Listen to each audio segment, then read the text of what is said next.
Allô tout le monde, j'espère que vous allez bien. Je suis avec Geneviève. Salut Geneviève. Salut!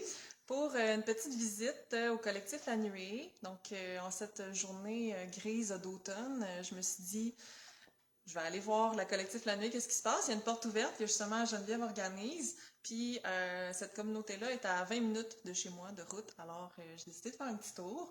Fait que la fin de semaine c'est une fin de semaine de porte ouverte, ça commence comme là, fait que j'en profite pour prendre en entrevue Geneviève pendant qu'il n'y a pas beaucoup de gens. Et j'ai vu tout votre intérêt pour les autres entrevues que j'ai faites en Gaspésie avec d'autres fondateurs de communautés. Fait que je sais que vous êtes curieux de découvrir des communautés au Québec et de découvrir les personnes derrière ces communautés-là.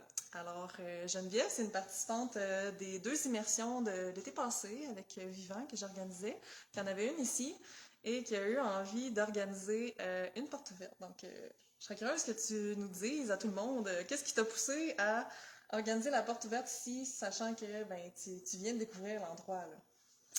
Ben écoute, j'ai beaucoup aimé les immersions avec toi, Stéphanie, cet été. Ça m'a permis de démystifier beaucoup de choses que je me disais par rapport au rêve d'habiter en éco-communauté. Puis ce que j'ai compris, c'est que, un peu comme dans une relation de couple, on ne le sait pas avant d'avoir essayé. Euh, Puis la nuit m'offrait tout ce que je pouvais imaginer avoir besoin, un lieu enchanteur, une équipe solide quand même qui est là depuis plusieurs années, avec un désir de vivre ensemble, puis d'apprendre à travers les dédales des fois là, de la vie, du vivre ensemble. Puis je me suis dit, qu'est-ce que je pourrais faire avec ce que j'ai comme qualité pour aller m'intégrer le plus rapidement. Puis je trouvais qu'il y avait un besoin aussi d'aide de la communauté autour. Tu sais, le mycélium, les gens qui sont les supporters invisibles de chacune de ces éco-communautés-là, je voulais les rencontrer. Il y a 60 membres sympathisants. Je me suis dit, hey, moi aussi, je suis membre sympathisante. Moi aussi. Fait que je dis, c'est qui ces autres 49, 58 autres membres-là? Puis, qu'est-ce qu'ils ont envie de faire ensemble à petite et grande échelle? Parce que, tu sais, on n'est pas tout le temps obligé d'aller habiter dans l'éco-village. Des fois, c'est en allant chercher des expériences personnelles, comme là, celle d'organiser un événement, un petit truc Facebook, un petit suivi, puis beaucoup de contacts aussi avec les gens de la place ici, qui a fait en sorte que j'aurais pas eu aucune autre façon de me sentir plus chez nous ici qu'en ayant fait ça pour mon point de vue à moi. Tu sais, ça ne serait pas pour tout le monde. J'ai d'ailleurs une copine avec qui j'ai fait l'immersion cet été. Quand elle m'a vu partir, elle m'a dit « Oh wow, c'est cool, ça me tente. » Finalement, c'était pas sa nature, puis elle a envie de faire d'autres choses ici. Fait que je pense qu'il faut écouter notre drive intérieur, mais il faut y aller. Parce que sinon, je serais comme revenue chez nous, j'aurais rêvé toute l'automne puis à l'hiver à mes immersions, j'aurais lu des livres là-dessus, mais c'est jamais la même affaire que de mettre la main à la pâte. Puis de passer du temps sur le lieu, tu sais, ici, vraiment l'Hexagone, là, le bâtiment où est-ce qu'on est, là, on va se promener, là, même qu'on pourrait commencer à se promener, vous montrer un petit peu. Certain. Pendant que tu nous dis un petit peu qu'est-ce qui va se passer en fin de semaine. Il n'est pas trop tard si vous voulez venir en fin de semaine au collectif La Nuée, puis même dormir ici, séjourner, c'est à Saint-Didas, dans l'Anaudière. Il y a des chambres, on va vous montrer les chambres qui sont disponibles. Puis ici, là, l'espace, justement, on est au coin du foyer, juste ici. Et c'est super bien vitré, super ensoleillé. Fait que là, ça, c'est le coin salon, chilling. On a le coin salle à manger, on va dire. Où est-ce qu'il y a Nathalie? Salut Nathalie! Allô! Et on a les salles de bain là, le bel grand escalier qui mène en haut aux chambres. Et l'espace cuisine, qui est assez grand, je peux vous montrer. Donc, il y a 2 frigos, un four, un lave-vaisselle. Fait que ça, je t'emmène à l'étage. Alors, on vous dévoile à quoi ont l'air les chambres, qui justement, si vous voulez devenir un membre résident, ça fait partie des chambres qui seraient possibles d'habiter.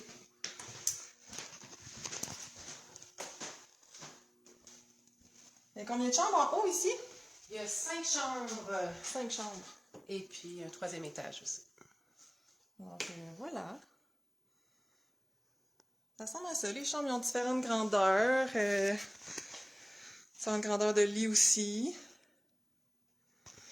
Donc, qu'est-ce qui va se passer en fin de semaine si les Qu'est-ce gens qui va se veulent venir? passer? Alors, ben aujourd'hui, c'est une journée plus mollo. Les gens peuvent arriver, faire un petit potluck ce soir, un peu spontané. Il va y avoir sûrement des beaux échanges au niveau de nos intérêts en éco-communauté. Demain, c'est la journée un peu plus organisée.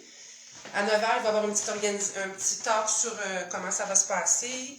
À 10h, il y a une gang de monde qui vont partir faire la visite du site avec Solange à Atlantis.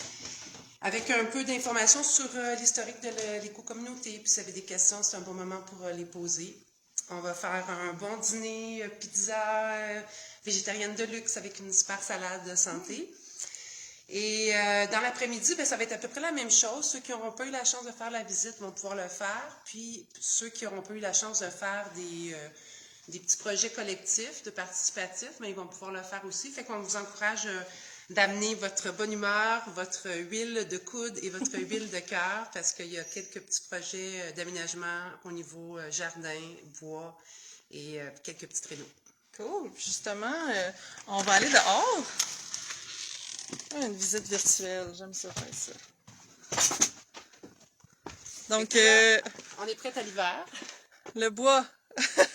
20 cordes de bois de notre érablière.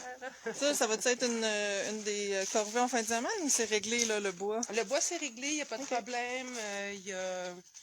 On va s'occuper beaucoup des arbres. On va planter des pommiers, des pruniers, des poiriers, parce que c'est sûr qu'il faut penser à ça d'avance quand on veut aménager un terrain, que si on attend d'être tout bien installé dans la maison, ben là, il faudrait attendre un autre 8 ans avant qu'il y ait des fruits et des légumes. Exact. Donc, On voit ici l'hexagone de l'extérieur, qui est un super beau grand bâtiment communautaire. Ils ont également 2 autres maisons. Un bâtiment qui appelle le restaurant, qui a une grande cuisine, grande salle d'atelier. Il y a aussi écoute, tu as un garage en ce moment qui loge beaucoup de matériel qui pourront être utilisés. Il y a une petite cabane à sucre qui cherche une vocation. Il y a un local d'ébénisterie qui est vraiment super cool. Quelqu'un qui a envie de se starter un endroit pour pouvoir bisouner le bois. Ça, c'est l'atelier qu'on appelle. L'atelier, ouais, c'est ça. exact. L'atelier. Puis, c'est quand même un grand terrain ici au collectif. Là, on voit pas tout le marché, mais j'avais envie de vous montrer le spot où est-ce qu'il y a des petits ponts. Parce qu'il y a beaucoup d'eau qui circule ici. Puis, il y a aussi une petite pépinière, si je ne me trompe pas. Ben, en fait, on a dans la montagne, là, il y a vraiment beaucoup d'arbres qu'on pourrait éventuellement récolter, là, qui sont des pins, une pinède, une cédrière, tout ça. Ici, là, c'est plutôt sur les arbres fruitiers qu'on a mis notre attention, les pommiers. Là, on a une petite section de plantation. Dans ce coin-ci, c'est ça, ils ont planté des arbres là, pour les faire un genre de forêt nourricière, secteur où ils vont être déplacés. Ben écoute, il y a 3 membres qui ont fait un cours en permaculture, puis là, ils se sont fait un plan, puis c'est sûr qu'il faut toujours penser en fonction de l'ombre, de la cohabitation avec d'autres types de végétal. Fait que j'y connais pas grand-chose, mais c'est ceux qui vont mettre en application en fin de semaine. Là, ils ont décidé qu'ils prendraient des pommiers pas loin des gousses d'ail pour faire de l'ombre. Cool. Fait que, puis si les gens ils voudraient communiquer avec la gang du collectif La Nuée pour faire une visite ou venir en fin de semaine, c'est comment qu'ils peuvent faire? Bien, c'est sûr que c'est tout le temps bien d'appeler d'avance pour s'assurer qu'il y a quelqu'un qui est disponible pour te faire le tour. Pour la fin de semaine en particulier, ben merci de communiquer avec Geneviève Trépanier sur Messenger. Vous pouvez aussi m'appeler au 514-995-3038, ceux qui auraient une petite envie, dernière minute, de venir nous visiter. Demain, vous n'êtes pas obligé de dormir sur place. Vous pouvez rester avec nous aussi pour le souper. On va faire un bon repas, puis faire un bon feu de camp, quelque chose de festif pour le souper. Puis ceux qui auraient envie de rester jusqu'à dimanche, bien, on a un atelier de biodanza qui est offert par Marie-Claire Martinez à 13h dimanche. Puis tout ça sous le soleil. Puis est-ce que ça coûte quelque chose? On a décidé d'y aller avec une contribution consciente de 20 $ par personne. Par journée? Par journée, exactement. Et puis, sur place, moi, je vais me faire un plaisir de vous expliquer un petit peu ce que ça a mobilisé comme énergie, de temps, d'argent pour organiser l'événement.